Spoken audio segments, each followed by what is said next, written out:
एका गावात राजन नावाचा एक तरुण शेतकरी राहायचा. राजन खूप उत्साही होता. त्याने यंदा आपल्या शेतात नव्या उमेदीने नवीन बियाणं पेरलं. त्याला पूर्ण खात्री होती की यंदा पीक खूप चांगलं येईल. पण काही दिवसांनी राजन शेतात गेला आणि त्याचं मन खट्टू झालं, कारण त्याचं पीक उगवलंच नव्हतं. माझे सगळे कष्ट वाया गेले. असं म्हणत तो निराश झाला. निराश होऊन तो गावच्या अनुभवी काकांकडे गेला.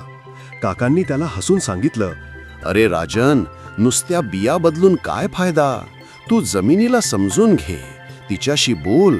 सगळ्याच जमिनी एकसारख्या नसतात. तू वेगवेगळ्या पद्धती वापरून बघ. राजनने काकांचा सल्ला मनावर घेतला. त्याने हार मानली नाही. त्याने शेतात वेगवेगळ्या ठिकाणी वेगवेगळ्या पद्धतीने बियाणं पेरलं. कुठे कमी पाणी, कुठे वेगळं खत, कुठे जास्त ऊन. हा त्याचा स्वतःचा प्रयोगाचा छोटा तुकडा होता. आणि हो, काही आठवड्यांनी त्याचा प्रयोग यशस्वी झाला. शेतातल्या एका छोट्या तुकड्यामध्ये हिरवेगार आणि जोमदार पीक आलं होतं. त्याला समजलं की कोणती पद्धत योग्य आहे. राजनने फक्त पीक नाही तर शिकण्याची एक नवीन कला उगवली. मित्रांनो, जिंकण्यासाठी नवीन गोष्टी शिकायला कधीच थांबू नका. अशा प्रेरणादायी बोधकथा बघण्यासाठी मॉरल डायरी चॅनलला नक्की सबस्क्राईब करा.